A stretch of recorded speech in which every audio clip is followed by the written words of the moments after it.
everybody. Welcome back to the Retail Perch. I guess we took a couple of weeks off there in between, and we had Stephanie Doherty standing in for us there, Gary. She did a great job with those shopper interviews talking about holiday shopping habits. But we wanted to welcome all our listeners back in. It's great to be back, and it's great to have Gary back. Just got back from his ski vacation. And Gary, how are you doing? I'm doing a little sore, but good. So great to be with I'm you sure, again. I'm sure.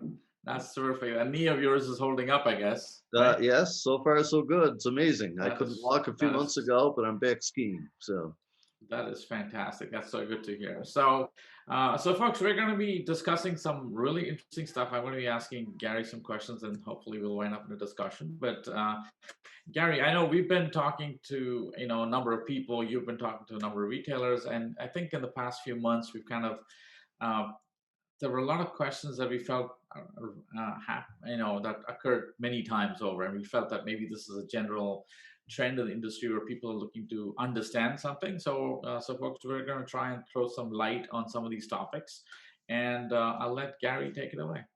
yeah, so Shaker, from conversations we've had recently with different retailers and others across the industry, I think a lot of retailers are wondering how to view traditional loyalty programs in this new world of personalization.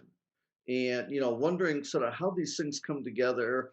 How should they be looking at this whole new digital world that we live in today? And I think you've heard the same from some conversations you've had, right?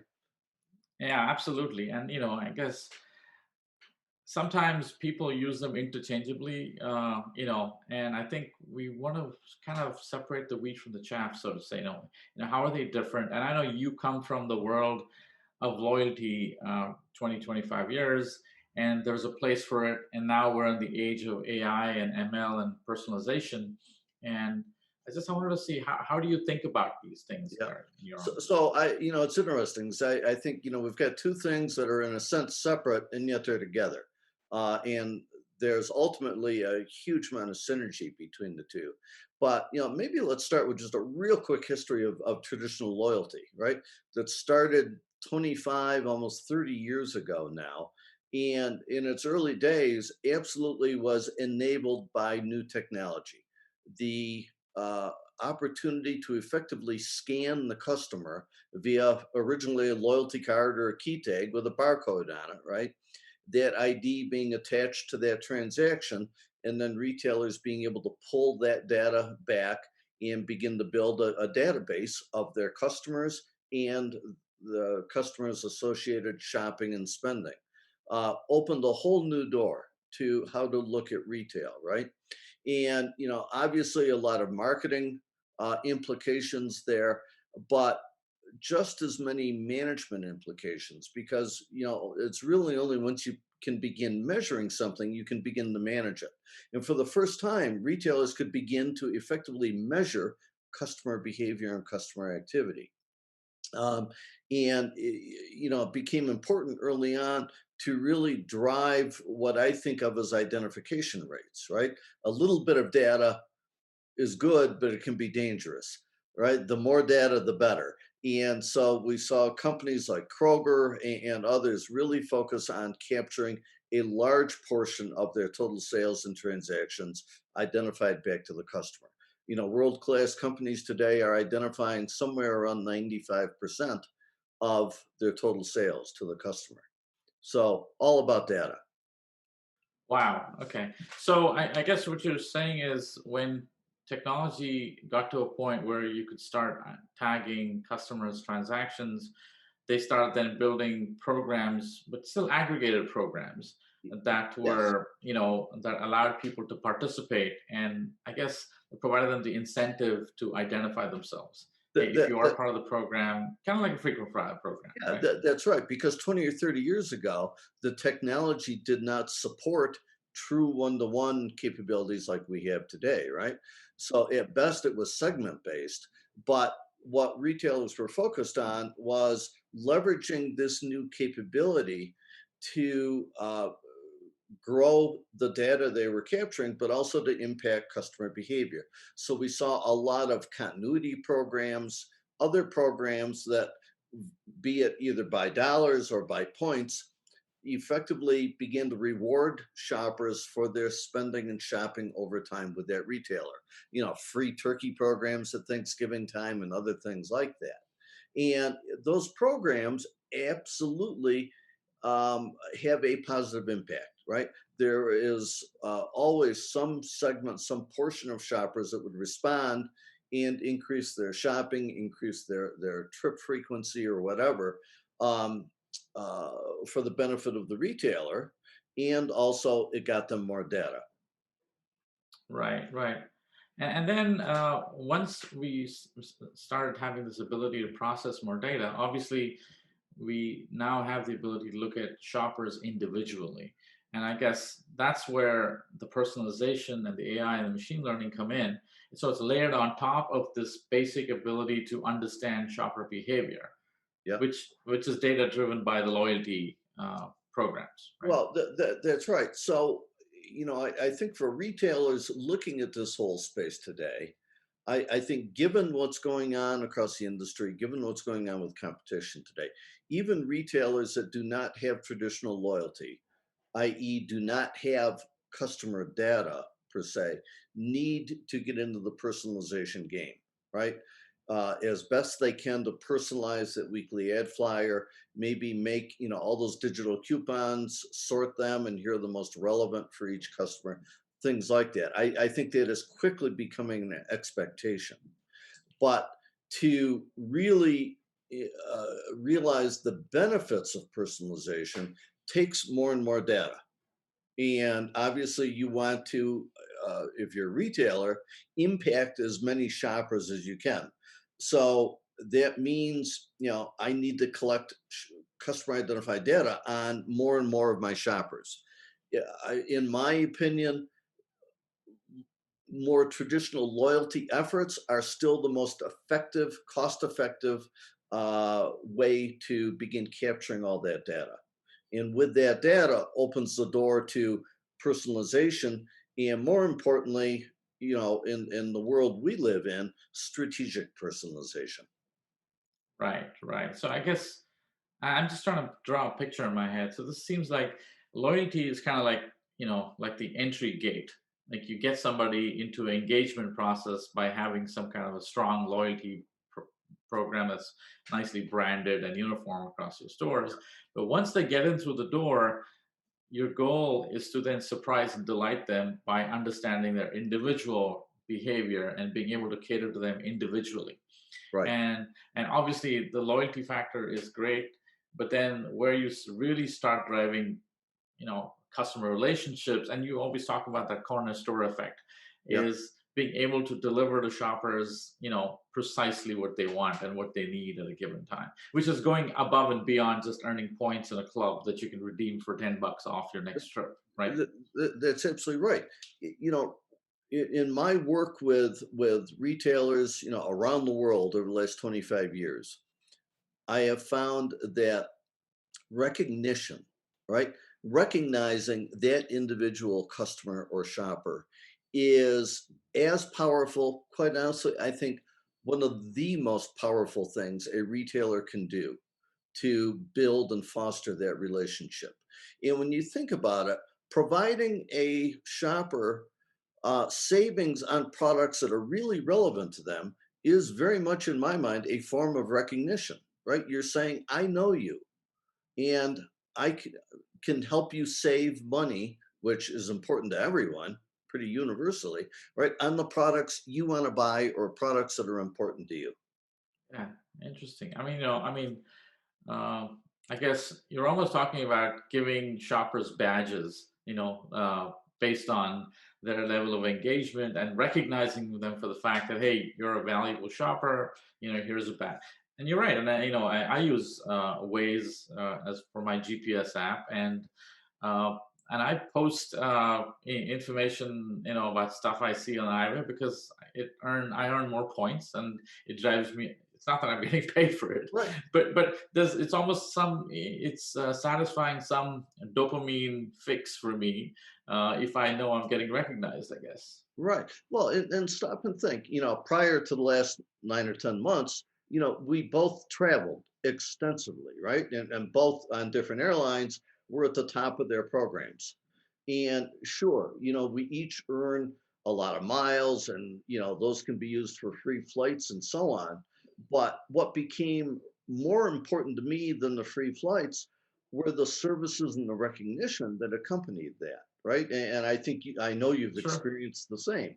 They have a flight canceled, you're automatically rebooked on the next available flight. A host of things like that. So it's services and recognition, and personalization feeds all that. That's so true. So for a retailer that's listening to this podcast here today, and maybe they're early in the game of loyalty and they're looking at branding, what would be a roadmap that you think would be ideal for something like that? So it's a great question. And I think the way to look at this and think about loyalty and personalization, right? It's almost like that yin and yang type symbol, right, where they're both sort of fit together. Um, and I think to do personalization right, you need data. At the end of the day, you need customer identified transaction data. Now, more retailers have at least a start on that because of the growth of e-commerce today, right? The risk is if you only use online shopping data, even if you've got 10% of your sales being done online, there's a very good chance that a majority of those online shoppers are also shopping in the store. And you're missing that element. Right. You're missing that part of the picture, and that's important, right? A little bit of data can be dangerous here. So I would suggest to companies that they need to think about, don't call it traditional loyalty if that, bothers you, but you need to think about what incentives can you put in place to um, foster a shopper identifying themselves each time they shop, right? Commonly, that's done through a phone number today, but somehow that shopper identifying themselves. So you start to build up a picture of each customer, how often they're shopping, when they shop, what they're purchasing, what they're not purchasing, all that. And ideally, this should be for both online purchases as well as in store. Right. Th- Right. then as that data begins to come together, you can begin to personalize that experience. You can begin to personalize the weekly ad to them. You can, take those couple hundred digital coupons and suggest to them, hey, here are the 5 or 10 most relevant to you, right? And then as you begin to gather more and more data, and you're identifying, let's say, 75% of total sales or more, now you're gaining a really more complete picture of your business via the customer lens. And that opens the door to more strategic personalization. Right. Right. I've got a new customer. The goal is I want to get them back in the store and Right. begin to build that habit shopping with me. Or I've got a secondary customer. I want to try to grow into a more valuable, loyal customer. Or I want to retain my best customers, that type of thing. Yeah, yeah. In fact, I think I've heard some of these terms more, recently, like customer journeys. Does a retailer have a plan for a customer journey when they acquire a new customer? How do they Yes. plan to kind of move them up the tiers to a loyal customer? Is there a specific strategy that you're executing, and for each of these customer types? And I guess that's personalization also at a certain level because that's being executed at a customer by customer level, right? Absolutely, it is. And I love that idea of a customer journey, right? And I think that is really, really applicable and appropriate for the regional chains and, smaller retailers.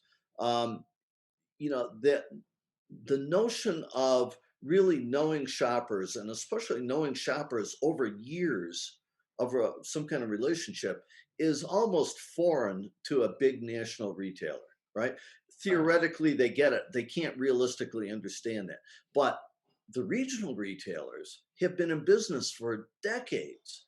They have shoppers that have shopped with them for decades, right, families where 2, 3, 4 generations have shopped with them. In that environment, the idea of a customer journey is incredibly powerful. I mean, stop and think, I'll just use myself as an example, right? 30 years ago, we had, 4 little kids. So we were buying, and dogs and cats, and we were purchasing a lot of different products appropriate for that life stage. But then as our kids got older, went to college, moved out, now it's just Heather and I, two people purchasing, right? Still have a Right. dog. Uh, but that evolution, how a customer's lifestyle changes over time. Boy, you can understand that from purchase data. If you're Right. really good and you've got the data, you can see and track those types of lifestyle changes, and then putting in place the technology to automatically recognize sort of those signals or those triggers and be able to respond appropriately. Boy, incredibly powerful. Yeah, and it seems like you know, loyalty. Obviously, pre-digital age was simply you carrying a physical card, swiping it, and you had most of the communication was in the store about the program, Right. right? Yes. Once you left the store, you didn't learn much about the loyalty programs per se. But I guess we live in an age of digital communication, and it seems like personalization and digital engagement kind of go hand in hand almost because, personalization almost took its birth from the e-commerce and internet movement. Yes. And so for brick and mortar retailers today, if they're trying to get and improve their personalization, it seems like it's almost imperative that they need to also improve digital engagement and You- connecting with the customer. Absolutely. You have to be digitally engaged today, right? Think back 20 years ago, Kroger, who's probably one of the most well known companies for personalization, right? They were leveraging direct mail, sending out targeted, personalized coupons every month, every quarter to their best customers. Now, because it was direct mail, one, you simply had the time factor. You couldn't react instantly. You had to plan, you had to print, you had to mail. So these were typically quarterly programs. And because of the cost of printing in direct mail, you could only afford to do them for maybe your top customers. But in the digital world, that cost of communication is effectively zero now, right? To communicate via email, through my website, text messaging, countless other ways. Um, so it opens the door to being able to do this for every shopper. Right. But you're absolutely right. Looking back, it wasn't until the digital world really began to evolve, and things like email, being adopted on a, we take it for granted today, but 20 years ago, that was not the case. Right. These things have changed. Right, right, and it seems like retailers who I mean, they're probably hearing the word personalization, AI, machine learning, Oh, yeah. and it's every article seems to be filled with these terms. But it seems like you can't ignore being connected with your customers digitally because that's almost a requirement to you to do effective personalization. The reason loyalty programs work as well as they do is because when you walk into the store, you've got to be blind not to see them, right? Right. They're everywhere. And there's messaging is everywhere. So it seems like for personalization, if you don't know how to connect with customers personally on a one-to-one basis, it's very difficult to really drive home the value of that. And yes, you can do direct mail campaigns, but they're expensive, right? I mean, Yes. for you to mail out to a million shoppers, variable printing, it's all expensive. But like you said, email is cheap, if not free, Yeah. for a majority. And so, what do you think is the so you got people to sign up now for loyalty to get that loyalty card. Okay, and now we're saying personalization. You need to be able to connect with them via email or a mobile app. What's the route for a retailer to kind of build that digital customer engagement?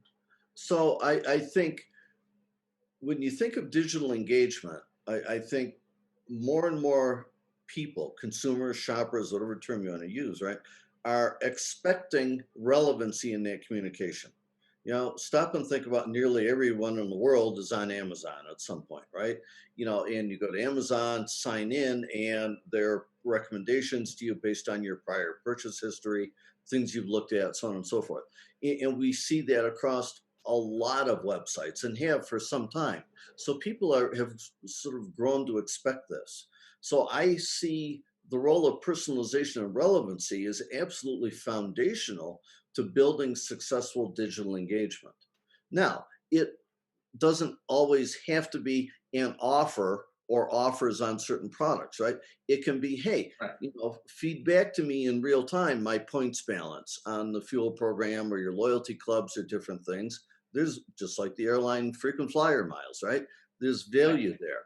But the more you can help guide me to savings on products that are important to me that I want to buy, the more you show me that you understand me, it drives more and more engagement.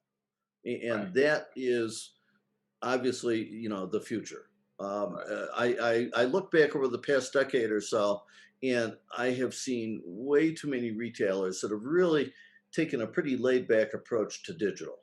They pump out their weekly ad, printed, distributed in the newspaper, or however they do it. Yeah, and many retailers have had this approach of, well, I've got my website, I've got email if somebody wants to sign up for it, or I put something up on social media. But it's almost like if the shopper wants to engage digitally with me, then they will, but I'm not going to proactively push it. But you Right. see other retailers like a Walmart, a Kroger, that are driving hard to build that digital engagement. And I think all retailers have got to adopt that same attitude.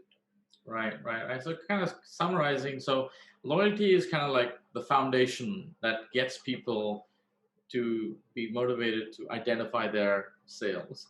Once you collect enough data, you want to be able to understand individual customer behavior in order to be able to connect with those customers and really bring personalization, to reality. You need to build enough of a digital engagement platform. And Yes. I guess clearly digital engagement, we mean more than a website, right? Right. Yeah. Yeah. We need, social media, email, mobile app, e-commerce, whatever, any means that you can connect with the shopper digitally, right? And that's kind of like, so loyalty, and then you have digital engagement and personalization going, hand in hand, and then you can go to town with kind of programs you may want to run. I guess one of the advantages, Gary, and you've told me this before, is that the advantage with personalization is also it's a lot of stealth marketing in some sense. You don't have Yes. to advertise your prices, you don't have to put them out. So it's also a guard against competition in some sense, where you're able to grow customers one by one, right? Yeah, that's absolutely right. That the days of tracking your competition's pricing, if you will, by looking at their weekly ad or looking at billboards or that type thing, are gone. As more retailers move towards personalization and personalized promotional pricing. So not just here's an offer just for you, but here's a product at a price point just for you versus other shoppers. That very much is stealth and is very, very difficult to keep track of. So it fundamentally changes the nature of competition. I mean, I was reading some news from last couple of weeks, and it said that during this time with COVID, 60% are spending more time cooking at home, right? And they're looking to cook healthier meals, and they seem to be more concerned about environmental impact of lifestyle choices and less waste. And it's curious. I'm just curious to see how retailers think about you know. Changing their engagement in terms of their communication, right? Are they sending more relevant emails? Hey, here's meal suggestions for the week, Right. inspiring trips back to the store. I mean, it's not just about savings and coupons and sales, right? It's also Right. about, can I add value in other ways based on behavior that I can see here at the store? Yeah, that's right. And as you just mentioned, a growing interest in certain healthier foods, recipes, nutrition, that type thing, right? I think as this whole lockdown continues on, I think more and more people have become more attuned to I need to eat, healthy foods. I need to build my immune system through proper nutrition, those types of things. And again, that becomes a really powerful element of personalization and relevancy. But to your point, yeah, this goes way past just an offer on a product at a price.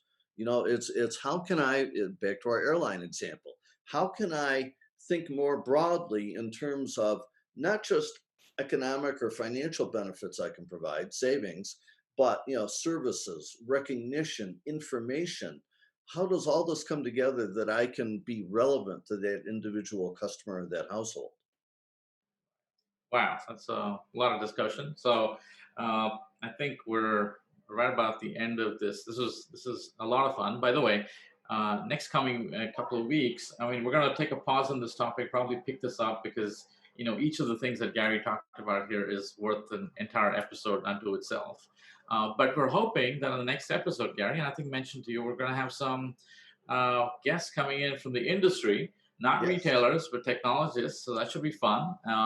And I think also some of these conversations may be from people who are coming in from Amazon, which is I think incredibly innovative company. And as scary as they are to a lot of retailers, I think there's an amazing amount that we can learn also from what they've really done well, Right. and get better at your own trade from that, right? So, any closing thoughts here, Gary, before we wind So up for the I year? think I think the only thought I'd put out there, and again, I think after the first of the year we can come back around, continue this conversation, because as you said, there's a lot here, right?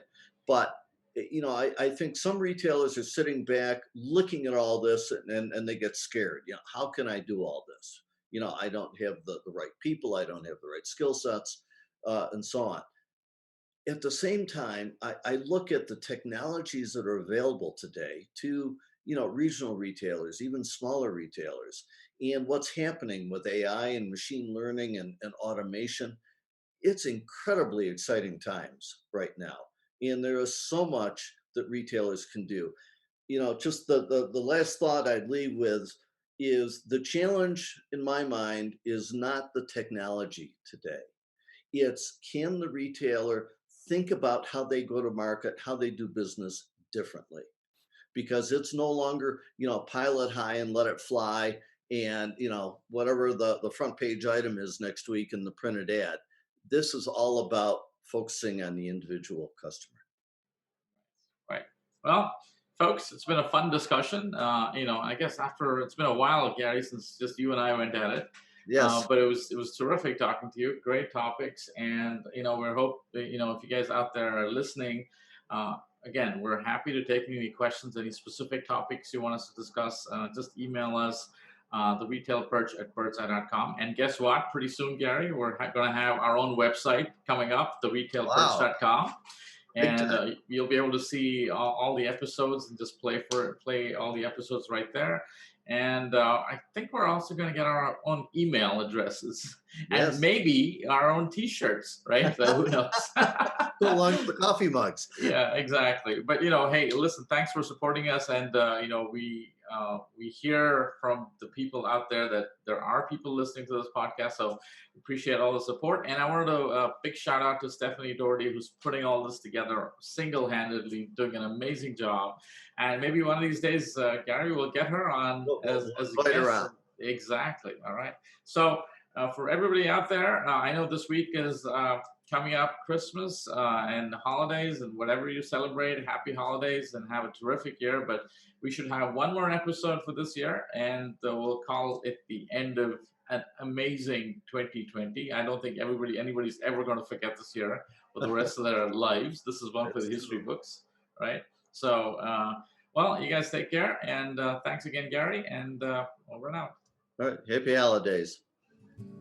Make sure to join us every Monday and connect with us at the Retail Perch on Instagram and Facebook. And if you have any questions, feel free to email us at theretailperch@birdseye.com.